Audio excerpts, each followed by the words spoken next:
Materi kuliah tindak pidana korupsi. Topik ke-34 dari 60 topik. Komisi Pemberantasan Korupsi. Bagian pertama. Sebelum dibentuk Lembaga Komisi Pemberantasan Korupsi, atau KPK, dalam sejarahnya Undang-Undang Nomor 31 Tahun 1999 tentang Pemberantasan Tindak Pidana Korupsi juga mengamanatkan dibentuknya Tim Gabungan Pemberantasan Tindak Pidana Korupsi. Pasal 27 Undang-Undang Nomor 31 Tahun 1999 yakni sebagai berikut, dalam hal ditemukan tindak pidana korupsi yang sulit pembuktiannya, maka dapat dibentuk tim gabungan di bawah koordinasi Jaksa Agung. Penjelasan pasal tersebut menyebutkan bahwa yang dimaksud dengan tindak pidana korupsi yang sulit pembuktiannya, antara lain tindak pidana korupsi di bidang perbankan, perpajakan, pasar modal, perdagangan dan industri, komoditi berjangka, atau di bidang moneter dan keuangan yang a. bersifat lintas sektoral, b. dilakukan dengan menggunakan teknologi canggih, atau c. dilakukan oleh tersangka atau terdakwa yang berstatus sebagai penyelenggara negara sebagaimana ditentukan dalam Undang-Undang Nomor 28 Tahun 1999 tentang penyelenggara negara yang bersih dan bebas dari korupsi, kolusi, dan nepotisme. Untuk melaksanakan amanat undang-undang tersebut, menyusul kemudian diterbitkan Peraturan Pemerintah Nomor 19 Tahun 2000 tentang Tim Gabungan Pemberantasan Tindak Pidana Korupsi sebagai landasan pembentukan tim gabungan di bawah koordinasi Jaksa Agung. Tim gabungan dibentuk bertujuan untuk membangun keterpaduan, keterbukaan, dan akuntabilitas publik dalam memberantas tindak pidana korupsi. Tim gabungan dibentuk oleh dan bertanggung jawab langsung kepada Jaksa Agung, dengan keanggotaan yang terdiri dari unsur-unsur a. Kepolisian Negara Republik Indonesia, b. Kejaksaan, c. Instansi terkait, dan d. Unsur masyarakat. Susunan keanggotaan tim gabungan terdiri atas seorang ketua merangkap anggota, seorang wakil ketua merangkap anggota, dan sekurang-kurangnya 10 orang anggota dan paling banyak 25 orang anggota. Keanggotaan tim gabungan tersebut bersifat tetap. Dalam kasus tertentu, Jaksa Agung dapat menunjuk anggota ad hoc dalam tim gabungan. Menyusul peraturan pemerintah tersebut, lalu dikeluarkanlah Keputusan Jaksa Agung Republik Indonesia Nomor Kep 102, JA, 05, 2000 tanggal 23 Mei tahun 2000 tentang pembentukan tim gabungan yang diketuai Adi Andojo Sucipto, SH. Pembentukan Komisi Pemberantasan Korupsi itu sendiri dilandasi oleh Undang-Undang Nomor 31 Tahun 1999 tentang Pemberantasan Tindak Pidana Korupsi. Pasal 43 mengamanatkan dalam waktu paling lambat 2 tahun sejak undang-undang ini mulai berlaku, dibentuk Komisi Pemberantasan Tindak Pidana Korupsi.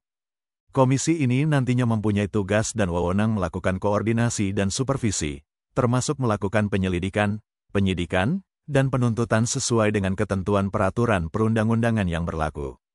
Keanggotaan komisi ini terdiri atas unsur pemerintah dan unsur masyarakat. Ketentuan mengenai pembentukan, susunan organisasi, tata kerja, pertanggungjawaban, tugas dan wewenang, serta keanggotaan komisi tersebut diamanatkan untuk diatur dalam suatu undang-undang.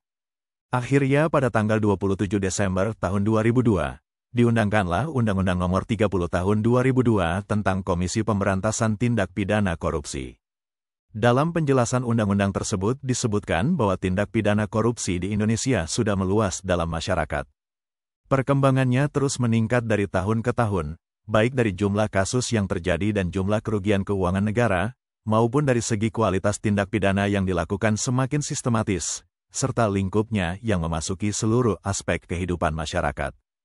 Meningkatnya tindak pidana korupsi yang tidak terkendali akan membawa bencana tidak saja terhadap kehidupan perekonomian nasional tetapi juga pada kehidupan berbangsa dan bernegara pada umumnya. Tindak pidana korupsi yang meluas dan sistematis juga merupakan pelanggaran terhadap hak-hak sosial dan hak-hak ekonomi masyarakat, dan karena itu semua maka tindak pidana korupsi tidak lagi dapat digolongkan sebagai kejahatan biasa melainkan telah menjadi suatu kejahatan luar biasa. Begitupun dalam upaya pemberantasannya tidak lagi dapat dilakukan secara biasa, tetapi dituntut cara-cara yang luar biasa. Penegakan hukum untuk memberantas tindak pidana korupsi yang dilakukan secara konvensional selama ini terbukti mengalami berbagai hambatan. Untuk itu diperlukan metode penegakan hukum secara luar biasa melalui pembentukan suatu badan khusus yang mempunyai kewenangan luas, independen, serta bebas dari kekuasaan manapun dalam upaya pemberantasan tindak pidana korupsi, yang pelaksanaannya dilakukan secara optimal, intensif, efektif, profesional, serta berkesinambungan. Penjelasan Undang-Undang KPK juga mengamanatkan bahwa dalam penyusunan tugas, fungsi dan wewenang KPK harus dilakukan secara hati-hati, agar tidak tumpang tindih dengan lembaga penegak hukum lain, kepolisian, kejaksaan, dan pengadilan. Kewenangan Komisi Pemberantasan Korupsi dalam melakukan penyelidikan, penyidikan, dan penuntutan tindak pidana korupsi meliputi tindak pidana korupsi yang a. melibatkan aparat penegak hukum, penyelenggara negara, dan orang lain yang ada kaitannya dengan tindak pidana korupsi yang dilakukan oleh aparat penegak hukum atau penyelenggara negara. b. Mendapat perhatian yang meresahkan masyarakat, dan atau c. Menyangkut kerugian negara paling sedikit 1 miliar rupiah. Dengan pengaturan dalam undang-undang ini, Komisi Pemberantasan Korupsi 1. Dapat menyusun jaringan kerja, atau networking, yang kuat dan memperlakukan institusi yang telah ada sebagai counterpartner, yang kondusif sehingga pemberantasan korupsi dapat dilaksanakan secara efisien dan efektif. 2. Tidak memonopoli tugas dan wewenang penyelidikan, penyidikan, dan penuntutan. 3. Berfungsi sebagai pemicu dan pemberdayaan institusi yang telah ada dalam pemberantasan korupsi, atau trigger mechanism. 4. Berfungsi untuk melakukan supervisi dan memantau institusi yang telah ada, dan dalam keadaan tertentu dapat mengambil alih tugas dan wewenang penyelidikan, penyidikan, dan penuntutan, atau superbody, yang sedang dilaksanakan oleh kepolisian dan atau kejaksaan. Itulah materi topik ke-34 tindak pidana korupsi. Channel ini bermanfaat khususnya bagi mahasiswa Indonesia, atau siapapun yang ingin menambah wawasan. Video tutorial dituturkan dan disubtitelkan agar dapat ditonton, dibaca, sambil didengarkan. Untuk pemahaman yang lebih baik, putar dan dengarkan video ini berulang-ulang. Subscribe dan like, agar Anda mendapatkan update tutorial lainnya. Bagikan juga link video ini, agar teman lain juga mendapatkan manfaat channel ini.